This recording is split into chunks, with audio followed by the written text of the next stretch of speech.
Olá, sejam bem-vindos de volta. Bom, no nosso primeiro bloco, a gente começou a falar sobre o regime jurídico administrativo.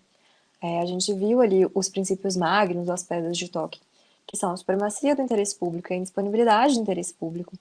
A gente viu um pouquinho a diferença entre regras e princípios, a gente viu o conceito de regime jurídico administrativo, que as normas que regem o direito administrativo são de direito público, e a gente viu ali, no artigo 37 da Constituição, que a gente tem 5 princípios expressamente previstos que vão formar ali o nosso mnemônico, a nossa sigla LIMP, que vão ser muito importantes para a gente. A gente já falou da legalidade, da impessoalidade e da moralidade. Agora a gente volta ao nosso segundo bloco falando exatamente sobre a publicidade. Bom, quando a gente fala em princípio da publicidade, a gente vai lembrar que os atos administrativos, eles são atos públicos. A nossa legislação, a nossa Constituição, proíbe a edição de atos secretos. O poder público tem que atuar de maneira plena, de maneira transparente. Por quê? Primeiro, como a gente viu, a administração pública, o poder público, atua em prol de interesses públicos. Então, se o interesse que ele está atuando não é dele, ele tem que deixar claro o que ele está fazendo para que as pessoas que são os destinatários finais possam ter conhecimento, possam saber do que está sendo feito e também para que elas possam controlar, para que elas possam observar se aquilo ali está sendo feito da forma correta. O princípio da publicidade, ele tem como finalidade garantir o conhecimento público, conhecimento das pessoas sobre as atividades que são praticadas ali no exercício da função administrativa, na consecução de serviços públicos, por meio ali do poder de polícia, por meio do fomento de determinadas atividades para o setor privado e também quando ela atua ali numa intervenção, com uma restrição na esfera econômica. A gente tem aqui duas figurinhas, uma falando transparência é um direito do cidadão e é uma obrigação do poder público. E isso basicamente retrata o princípio da publicidade. A publicidade ou a transparência, que é o que traz a nossa figurinha, é exatamente um direito daquele cidadão e um dever, uma obrigação do poder público, daquele administrador público, daquele servidor público, daquele agente político. Quando a gente falou da impessoalidade, eu falei dessa figurinha que eu ia trazer para vocês no princípio da publicidade. Aqui a gente tem uma faixa dando parabéns ao governador Benignos e ao prefeito Gaiato por mais uma grande obra. Aí a gente tem lá embaixo, de forma menor, construção da Praça Central de Nuncopólis. Gaiato Júnior, deputado federal. Essa faixa, ela atende ao princípio da publicidade? Ela tá existindo para dar publicidade aos atos da administração pública ou ela existe para simplesmente fazer propaganda para o deputado Gaiato e para o prefeito Benignos? Ela está existindo para fazer uma propaganda partidária, uma propaganda política para esses agentes. Então, não, ela é uma faixa que ela não só não atende ao princípio da publicidade, mas principalmente ela fere o princípio da impessoalidade. Vez que quem construiu aquela praça não foi o prefeito Gaiato, não foi o governador Benignos, e sim o governo do estado, a prefeitura daquele município. Então, digamos assim, os louros, né, a glória, vai para a prefeitura e para o governo, não para o prefeito e para o governador. Mas, quando a gente fala em publicidade, a gente tem algumas exceções a esse princípio. Em alguns casos, a publicidade ela vai ser restrita, digamos assim, ela vai sofrer ali uma limitação. Quais são esses casos? A própria Constituição vai prever isso para a gente. No artigo 5º, inciso 10, a Constituição vai falar para a gente que são invioláveis a intimidade, a vida privada, a honra e a imagem das pessoas. Então, o administrador não pode, com fundamento ali no princípio da publicidade, violar esses valores, sobre pena ali de ter que indenizar, de ter uma responsabilidade civil em relação aos atos dele. Tanto em processo judicial quanto em processo administrativo, a gente vai observar algumas restrições ao princípio da publicidade. Por exemplo, se a gente tem ali um processo falando sobre erro médico, a gente tem um processo judicial e um processo administrativo no âmbito do Conselho Regional de Medicina. Se esse processo ele se torna público antes de um julgamento, o que vai acontecer? A gente vai ter ali um dano irreparável àquele médico. Vamos supor que no final do julgamento ele seja considerado inocente. Se aquele processo é público, ele já feriu a intimidade, já feriu ali a honra, a imagem daquele médico. Então é algo que ele não vai conseguir restituir. Então, para que isso seja evitado, espera-se que o processo transcorra para depois dar-se publicidade a esse processo. A gente tem, por exemplo, no âmbito penal, a gente vai lembrar que tem alguns tipos de delito que trazem uma exceção à publicidade, que os processos não vão poder ser públicos. Por exemplo, quando a gente tem algum delito que viola ali a dignidade sexual, por exemplo, um estupro de vulnerável, um assédio sexual e por aí vai, são processos que correm sobre sigilo processual, sigilo judicial. As pessoas, só quem vai ter acesso àquele processo são as partes. Por exemplo, também no âmbito do direito civil, um processo que corre ali na vara de família, que vai falar sobre alimentos, sobre guarda de um menor. É um processo que está sob sigilo de justiça, porque interfere ali na intimidade, na vida privada daquelas pessoas. Então, ele tem que ter uma exceção à publicidade. Mas, o quanto aquele administrador gasta para construir a Praça X não é caso de exceção à publicidade, é um ato que precisa, sim, de publicidade. Mas vamos ver aqui as outras exceções que eu trouxe para vocês. O artigo 5º, inciso 33, vai falar para a gente que todos têm direito a receber dos órgãos públicos informações de seu interesse particular ou de interesse coletivo ou geral, que serão prestadas no prazo da lei, sob pena de responsabilidade, ressalvadas aquelas cujo sigilo seja imprescindível à segurança da sociedade e do Estado. Então, todo mundo tem direito à informação. Mas se essa informação, de alguma forma, interferir ali na segurança do Estado ou da sociedade, essa informação vai ser restrita. E o artigo 5º, inciso 60, vai falar exatamente dos processos que vão correr em sigilo. Que vai falar que a lei só poderá restringir a publicidade dos atos processuais quando a defesa da intimidade ou o interesse social exigirem. O que a gente viu ali dos processos penais que vão versar ali sobre a dignidade sexual, dos processos da vara de família, o processo administrativo do médico ali sobre erro médico, por aí vai. Para terminar, a nossa sigla LIMP, a gente vai falar da eficiência. O princípio da eficiência foi o último a ser previsto na nossa sigla. O princípio da eficiência, ele passou a fazer parte do artigo 37 por meio de uma emenda constitucional. Foi a emenda constitucional 19 de 1998.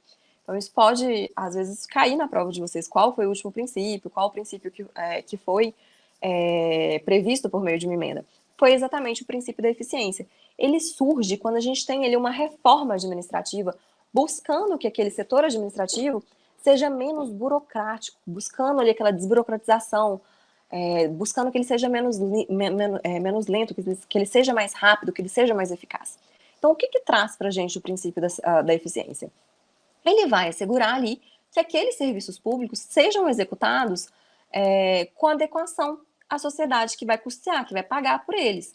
Aqui a gente tem uma relação de custo-benefício. Então, a gente vai ter, de um lado, um ótimo aproveitamento daqueles recursos, então eu vou ter que pagar menos, digamos assim, e do outro lado, uma boa qualidade dos serviços. Eu tenho que achar um equilíbrio entre esses pilares. Então, por exemplo, eu tenho ali, vamos supor, eu quero construir um hospital. Hospital não é um bom exemplo. Vamos pensar ali no sistema de metrô, num exemplo que a gente já deu no primeiro bloco. Eu quero prestar um serviço de metrô, e para isso eu vou fazer uma concessão de serviço público. Eu vou abrir uma licitação para ver qual empresa que vai prestar esse serviço público. Aí eu tenho como opção uma empresa X, que é a melhor empresa, a mais tecnológica, a que vai fazer assim mais rápido, os trens são mais novos, tudo muito limpo, muito eficiente, muito rápido, mas o preço dela é condizente com o que ela oferece. Então, o preço dela é aquele preço mais caro possível. Por outro lado, eu tenho a empresa Y, que é uma empresa que também vai resolver o meu problema, que vai conseguir cumprir ali o que eu preciso, que tem um preço mediano. E, por fim, eu tenho a empresa Z, que é uma empresa bem mais ou menos, que já teve problemas com em outras licitações, mas que tem um preço baratíssimo. Nossa, vai sair muito barato para mim. Qual empresa que eu tenho que contratar? é a que produz ali de forma surrealmente eficiente, que assim todos os administrados vão se sentir no Japão andando de metrô, mas vão pagar um preço de metrô que eles não têm condição de pagar. É a empresa Z, que é barataça, a passagem no metrô vai sair quase de graça, o problema é que eu não chego lá. Ele para no meio do caminho. Ou é a empresa Y, que vai me trazer um serviço de qualidade, não tão bom quanto a X, mas um serviço de qualidade sim, por um preço que eu posso pagar. Óbvio que é a empresa Y, né? E é exatamente esse raciocínio que traz pra gente o princípio da eficiência. Então, basicamente, vai caber ali à administração produzir o bem com qualidade e com menos gastos. É sempre ali um dever administrativo de atender, de executar os fins de interesse público, mas sempre com o menor custo, com a maior eficiência e o menor custo, por assim dizer. Sempre lembrem aí, quando a gente fala em eficiência, dessa balancinha ali, da qualidade do serviço e do preço que a gente vai pagar por ele. Bom, sobre a nossa sigla LIMP, era isso que a gente tinha para falar. São os principais princípios que vão cair nas provas de vocês, são os que mais caem, mas não são os únicos. A gente tem outros princípios previstos tanto na Constituição quanto nas outras leis que vão tratar do direito administrativo, que também caem de vez em quando ali, que por isso a gente também vai passar o olho por eles. Nesse primeiro slide eu só citei quais são alguns deles, tá, gente? Tem mais. Eu trouxe o que eu acho mais importante, mas a gente vai lembrar da razoabilidade da proporcionalidade, da autotutela, da presunção de legitimidade, da segurança jurídica, motivação, contraditório e ampla defesa, igualdade, continuidade e finalidade pública. Não são todos. Tem outros que os livros de direito administrativo vão trazer. As próprias leis, a lei de licitação traz assim, inúmeros princípios que vão reger ali a licitação. Mas é algo mais pontual. Os que têm uma probabilidade maior de cair, que também tratam de temas diferentes, são esses aqui que a gente vai ver agora. A gente começa com a razoabilidade e proporcionalidade. Quando eu falo em razoabilidade e proporcionalidade, alguns autores vão falar que é sinônimo, mas não. Cada um vai tratar apesar de terem a mesmo objetivo, digamos assim, são princípios diferentes. Quando a gente fala em razoabilidade, a gente vai lembrar de coerência, algo que é coerente. A razoabilidade, ela vai tentar impedir ali uma atuação despropositada, uma atuação sem sentido ali daquela administração pública. De acordo com a razoabilidade, aquele agente público ele não pode valer do cargo ou da função dele com uma falsa intenção ali de cumprir a lei. Então, em desacordo com a razoabilidade, ele iria fingindo que ele está atuando de acordo com o princípio da legalidade, criar situações absurdas. Por exemplo, se a lei fala que eu tenho ali uma dispensa de licitação, é só o que está previsto em lei, é só pelo razoável. Eu não posso ali criar outras dispensas ou pegar uma hipótese que está prevista ali e criar uma situação absurda. A razoabilidade, então, ela vai proibir excesso, ela vai proibir conduta insensata. O administrador tem que agir com bom senso. Por exemplo, eu tenho ali uma verba separada para fazer ali uma festa de final de ano, num município pequenininho. Eu vou contratar a Ivete Sangalo para cantar? Eu tenho dinheiro suficiente para isso? Não. Só o que eu pagaria de cover artístico para Ivete Sangalo já é muito mais do que a verba que eu teria. Então, eu vou contratar uma outra cantora, uma outra atração que também vai servir ao que eu preciso e é mais razoável, digamos assim, não passa do que eu posso pagar. Já a proporcionalidade, quando a gente pensar em proporcionalidade, a gente vai pensar em equilíbrio. A palavra-chave da proporcionalidade é exatamente equilíbrio. Basicamente, eu preciso ter um equilíbrio entre os atos e as medidas que eu estou executando, entre os atos e as medidas, e entre os benefícios e os prejuízos que eu estou causando. Então, se para licitar, eu pegar um exemplo diferente, tipo, vamos supor, se para prestar um serviço de saúde, eu estou deixando de prestar, vamos supor, para pagar o melhor remédio possível para todo mundo, eu estou deixando de atender uma demanda ainda maior de outras doenças, não é proporcional. Se para trazer ali iluminação pública para aquele estádio, eu estou tirando a iluminação pública das ruas, isso não é proporcional. E a mesma coisa entre benefício e prejuízo causado. Se para instalar ali aquela linha de metrô, eu vou ter que abrir eu vou ter que abrir espaço no meio de uma mata no meio de lugar que tem mata que é de reserva natural, que é de reserva obrigatória, não faz sentido. Eu vou ter que achar um outro lugar para passar pelo meu metrô. Ou então encontrar uma forma de não desmatar ali. Tem que ter uma proporção, digamos assim, tem que ter uma proporcionalidade. Tem que ser, a balança não pode cair para um lado ou para o outro. A proporcionalidade, então, ela proíbe o exagero no exercício da administração pública. A gente tem que ter, tipo, digamos assim, os atos administrativos, eles têm que ser pensados, gente. Não pode ser aquela coisa, tipo, tem que ser estudado, tem que ser, ver se vale a pena, ver se é possível, ver se é cabível. Não pode ser aquela decisão que você toma assim, vou fazer e pronto. Não, não funciona dessa forma. Princípio da autotutela. Quando a gente fala em autotutela, a gente vai permitir que a administração pública reveja os seus próprios atos de ofício.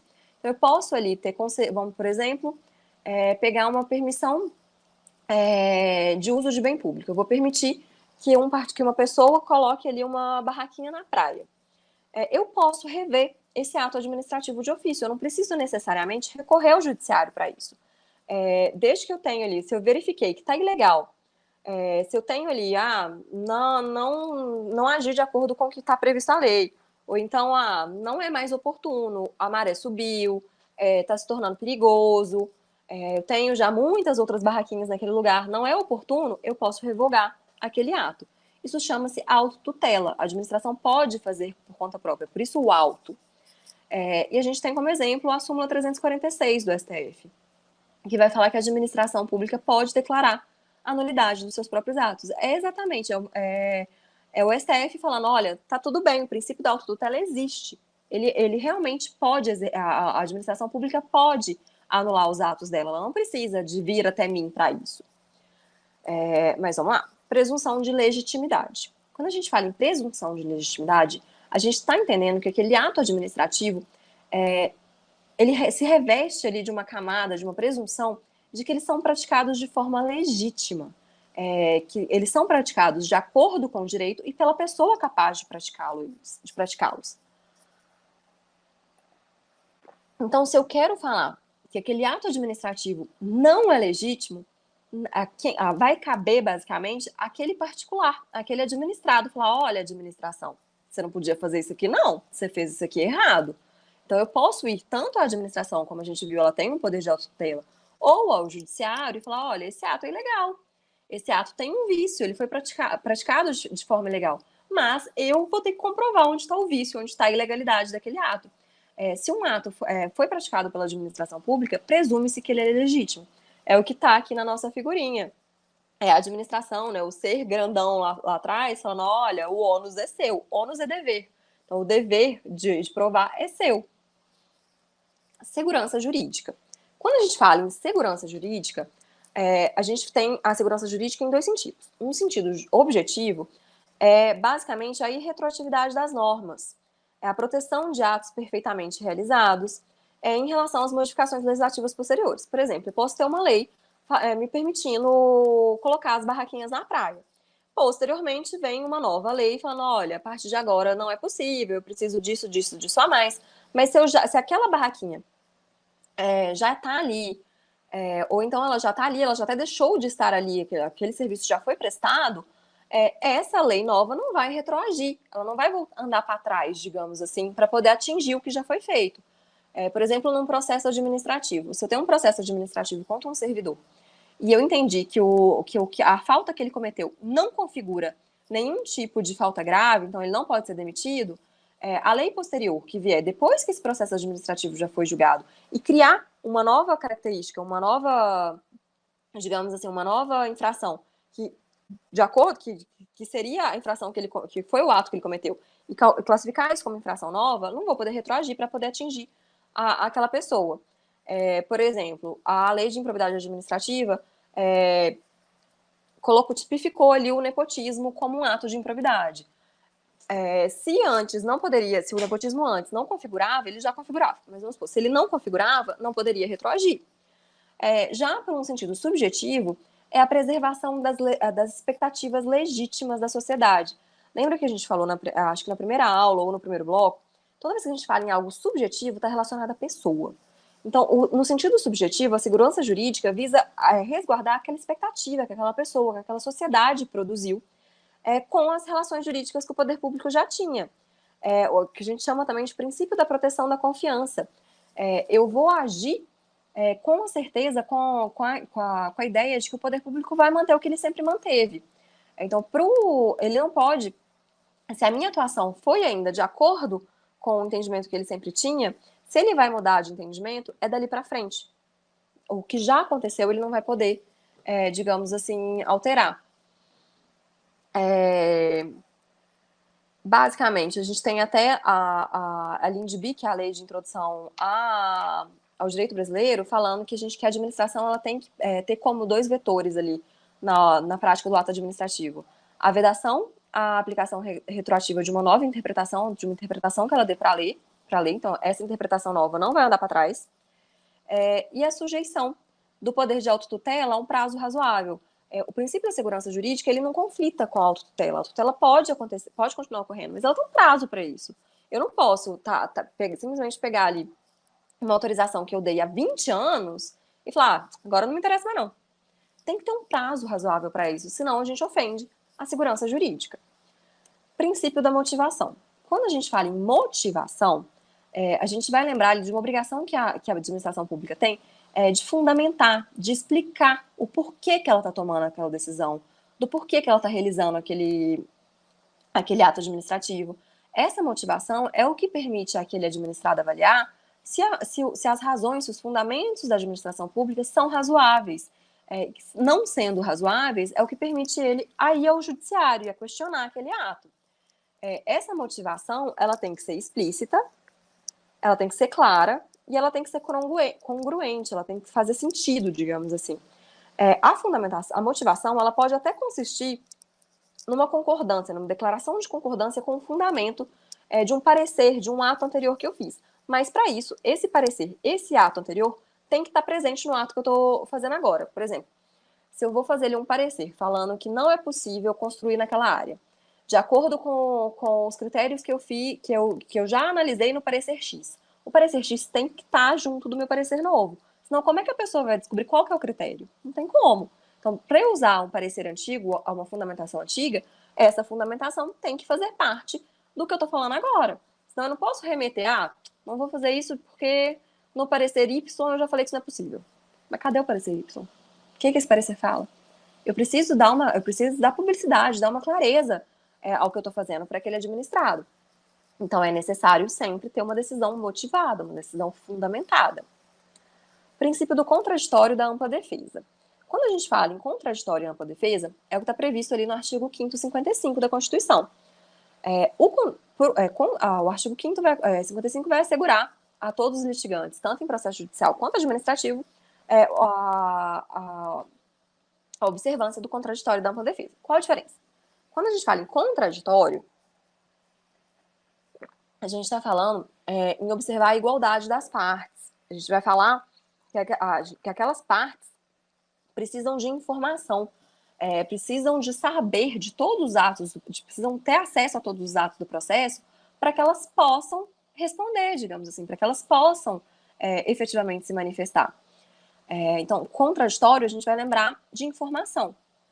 Ampla defesa, por outro lado, vai prever para a gente uma prerrogativa de efetivamente se defender. Ele tem que poder se defender de todas as acusações. Então, se ele vai se defender de todas as acusações, ele precisa ter conhecimento, no contraditório. Se eu tenho conhecimento, eu vou me defender de tudo, eu tenho que ter possibilidade, eu tenho que ter o momento ali de me manifestar de tudo que me está sendo acusado, de tudo que está me sendo apontado.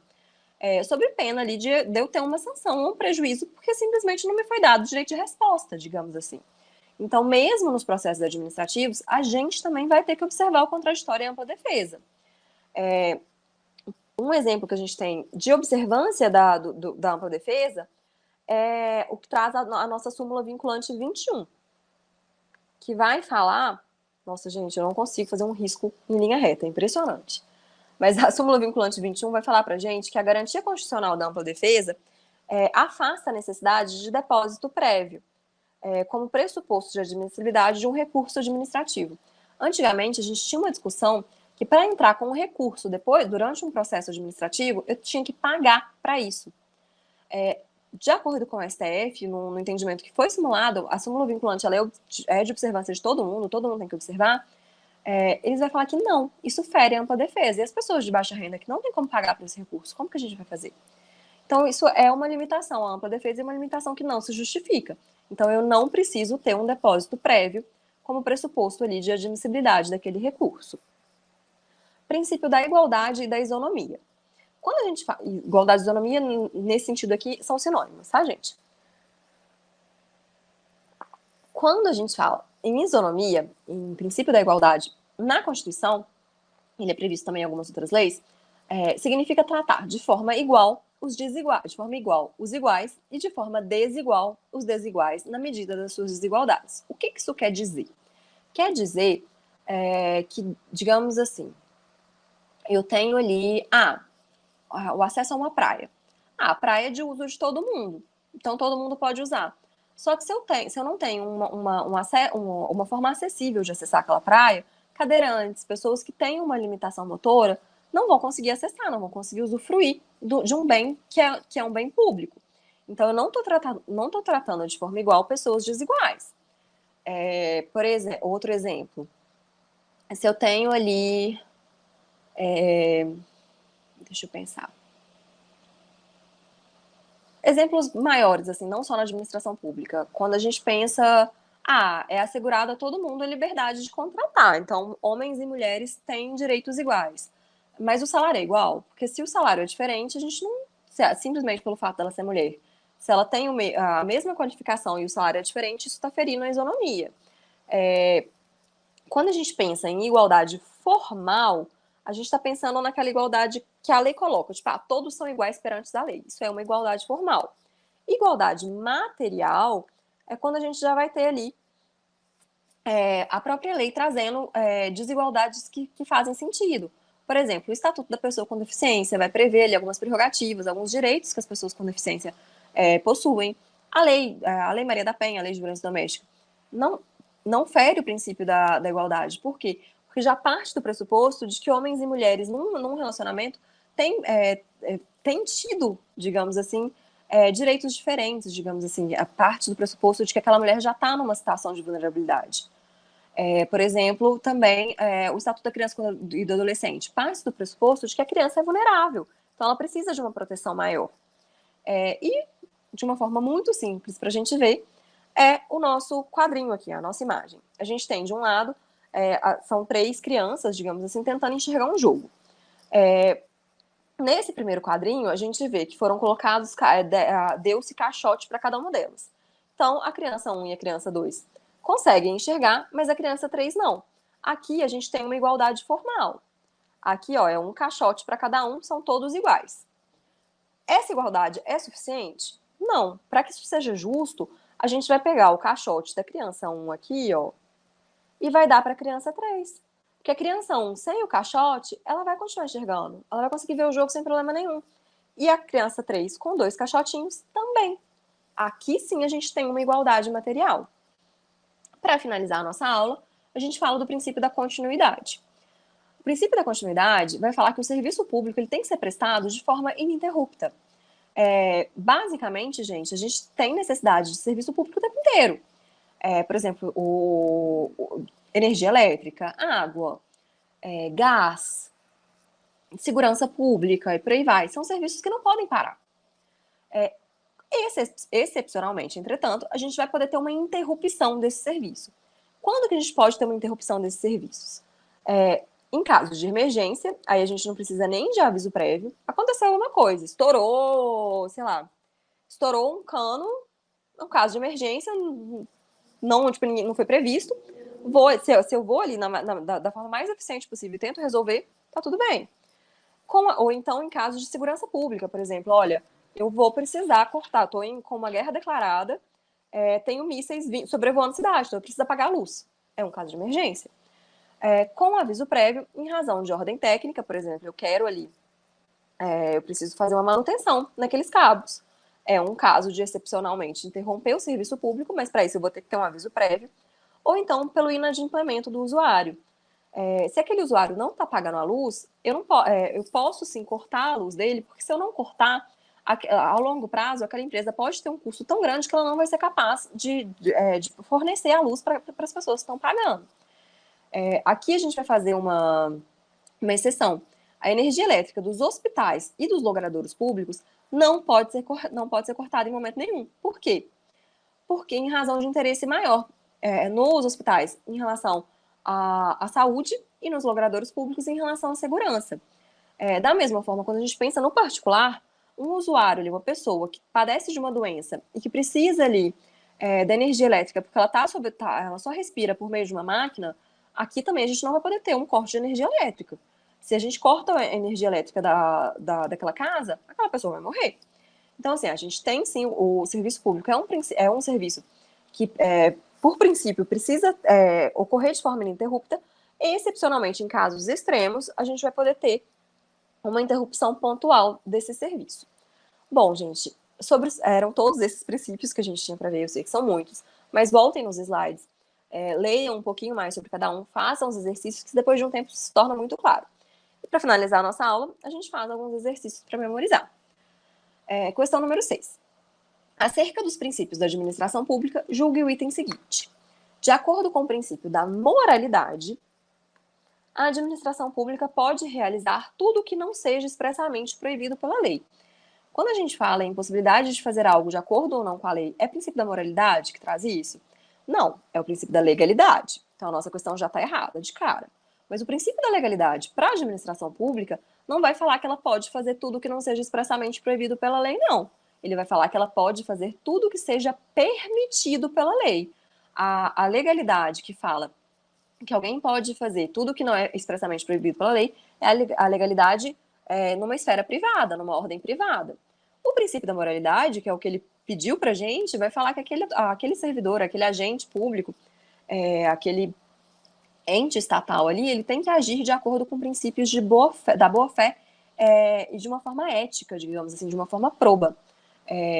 Óbvio que ele tem que observar a lei, mas não o conceito de moralidade não traz aí esse conceito atrelado à legalidade.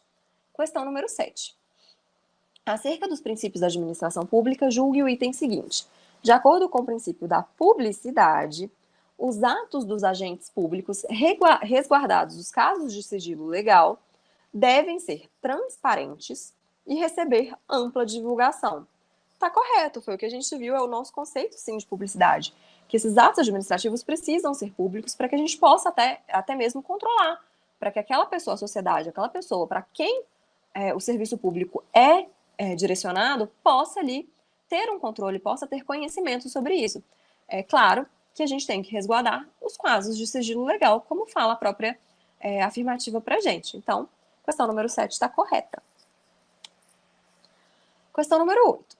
Se um ministro de Estado, após editar e publicar ato administrativo que conceda benefício aos servidores públicos, resolver anulá-lo, por entender ser o ato ilegal, esse ministro terá praticado uma conduta com base no princípio da...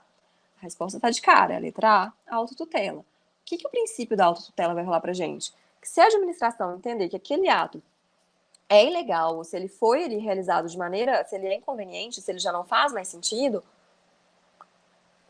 ele pode ser anulado, ele pode ser revogado, sem que para isso precise recorrer ao Poder Judiciário. Mas vamos ver os outros princípios. O princípio da moralidade fala sobre revogação de ato administrativo, de anulação de ato administrativo? Não, vai falar que aquele administrador tem que atuar com princípios de boa-fé e eticidade. Indisponibilidade? Não, como a gente viu, a indisponibilidade vai falar ali sobre a continuidade dos serviços públicos, que aqueles serviços têm que continuar, são indisponíveis, porque eles têm ali, eles buscam interesses coletivos. Mas concessão de benefício a servidor público não é prestação de serviço público. Motivação. Não, como a gente viu, motivação é que o ato administrativo tem que ser fundamentado, ele tem que ter ali um fundamento, uma motivação, uma explicação para o que ele está sendo feito. Então, a nossa resposta é letra A, princípio da autotutela. Questão número 9. A administração pública é regida por princípios fundamentais, que atingem todos os entes da federação, União, Estados, municípios, o Distrito Federal. Com relação a esse assunto, julgue o item subexecutivo. A pretexto de atuar eficientemente, é possível que a administração pratique atos não previstos na legislação. A administração pode praticar algo que não está previsto, que não está autorizado por lei? Não. Isso violaria o nosso princípio da legalidade. Então, mesmo que seja ali, eu quero ser eficiente, eu tenho que observar o que a lei prevê que eu posso fazer. E, por fim, questão número 10. Agora sim. Por fim, questão número 10. A respeito dos princípios da administração pública, assinale a alternativa correta. Letra A. Nossa, e a professora não consegue fazer algo em linha reta, mas vamos lá. Letra A. Em decorrência do princípio da autotutela, apenas o Poder Judiciário pode revogar atos administrativos. O princípio da autotutela vai falar pra gente que é o Poder Judiciário que pode revogar ato administrativo? Não, auto é meu, lembra disso? Então, de acordo com o princípio da autotutela, a própria administração pública vai ter ali o poder de revogar os atos administrativos. Letra B. O princípio da indisponibilidade do interesse público e o princípio da supremacia do interesse público equivalem-se. Não, indisponibilidade do interesse público, a gente viu no nosso primeiro bloco que eles se complementam, mas eles têm polos alterados. Um tem um polo negativo, o outro tem um polo negativo. Um tem um positivo, o outro tem um negativo. Quando a gente fala em supremacia, a gente está falando de uma prerrogativa que a administração pública tem. De que o interesse dela ali, se entrar em conflito com o interesse do administrado, ele vai se sobrepor. Quando a gente pensa em indisponibilidade do interesse público, a gente está pensando ali num dever, numa obrigação da administração pública de observar o interesse público. O interesse público não pertence àquele agente, ele pertence à coletividade. Então, ele não pode ser dispensado, ele não pode ser disponível. Então, a letra B tá errada. Letra C. Estão expressamente previstos na Constituição o princípio da moralidade e o princípio da eficiência. Está correto. É a nossa sigla LIMP. Está expressamente previsto ali no artigo 37, legalidade, impessoalidade, moralidade, publicidade e eficiência. Então, moralidade e eficiência estão, sim, expressamente previstos na Constituição. Mas vamos terminar. Letra D. O princípio da legalidade visa garantir a satisfação do interesse público. Não, gente, o princípio da legalidade visa delimitar a atuação da administração pública, a atuação dos entes públicos. Letra E. A exigência da transparência dos atos administrativos decorre do princípio da eficiência. É do princípio da eficiência que vai decorrer exigência de transparência? Não, é do princípio da publicidade. Então, a nossa resposta é a letra C. E a gente conseguia responder essa questão só lembrando da sigla LIMP, só lembrando do mnemônico que eu passei para vocês. Ele é muito importante, gravem ele. Bom, gente, era isso que a gente tinha para conversar hoje. Espero que vocês tenham entendido, que a aula tenha sido clara, mas qualquer dúvida, eu estou à disposição. Vocês podem me encaminhar por e-mail. Talvez demore ali algumas horinhas, 2 dias para responder, mas eu sempre respondo. Não fiquem com dúvidas, não vão para a prova com dúvida. A hora de tirar a dúvida é agora. Como que a gente sabe se a gente tem dúvida? Fazendo exercício. Façam o máximo de exercício que vocês puderem. E qualquer coisa, eu estou à disposição. Um bom dia, uma boa noite, uma boa tarde para vocês. Bons estudos e a gente se vê numa próxima aula. Muito obrigada. Você acaba de assistir a uma aula, a uma parte das muitas aulas que nós temos aqui no nosso curso online preparatório, Gabaritando Câmara de Louveira. E se você chegou até aqui é porque gostou, não é verdade? Então continua, porque eu tenho um recado importante para te passar. Nós aqui do Vencendo Concursos montamos o curso online preparatório, o curso completo. Você vai ter tudo o que precisa para ser aprovado nesse concurso. Eu quero aproveitar e mostrar para vocês quais são as vantagens do curso preparatório. Vamos lá? Olha só. Ao adquirir o curso, você recebe no seu e-mail os dados de acesso. Você vai ter acesso imediato para acessar nossa plataforma de estudos exclusiva. Acesso ilimitado. Poderá assistir às aulas quantas vezes você quiser, não tem limitação de visualizações. O curso fica válido para você durante 1 ano, tá? Para você acessar, tudo bem? As aulas que constarão lá. Teoria e questões comentadas. Centenas de questões comentadas pelos nossos professores, o que vai fazer uma diferença muito grande na sua preparação. Além disso, o material em PDF das aulas, tá? Nós disponibilizamos para os nossos alunos o material em PDF, transformamos, né, os slides dos professores em PDF para você baixar e ter o material de apoio. Além disso, estamos preparando dois super bônus. O primeiro bônus, caderno de questões. São questões gabaritadas para você treinar, tá certo? Milhares de questões à sua disposição, separadas por matéria. E além disso, nós teremos também dois simulados. Bom, seguinte, valor especial de lançamento do curso, de R$ 497 por apenas R$ 297 ou 12 vezes de R$ 29,65. Para você adquirir o curso preparatório, você vai fazer o seguinte: abaixo do vídeo, na barra de descrição ou na barra de comentários, vai ter um link. Você vai clicar nesse link e vai ser redirecionado para a página do curso. Lá encontrará todas as informações necessárias. Tudo bem? Vai ter um botãozinho lá de comprar no meio. Só você clicar nesse botão, preencher seus dados, escolher a forma de pagamento e pronto. Vai começar a estudar aqui com a gente no Vencendo Concursos. Tá certo? Beleza? Show de bola? Então, ó, faça isso agora. Inicie a sua preparação, um concurso que vale muito a pena. Auxiliar administrativo, salário de mais de R$ 4.000, fora benefícios. O técnico legislativo ultrapassa a casa de 7.000 e o analista ultrapassa a casa de R$ 11.000 de salário. Então vale muito a pena, né? Só que precisa iniciar imediatamente, de maneira adequada, organizada, para que você consiga a sua aprovação. Então clica agora, faça a sua matrícula. Grande abraço, valeu, muito obrigado e até a próxima.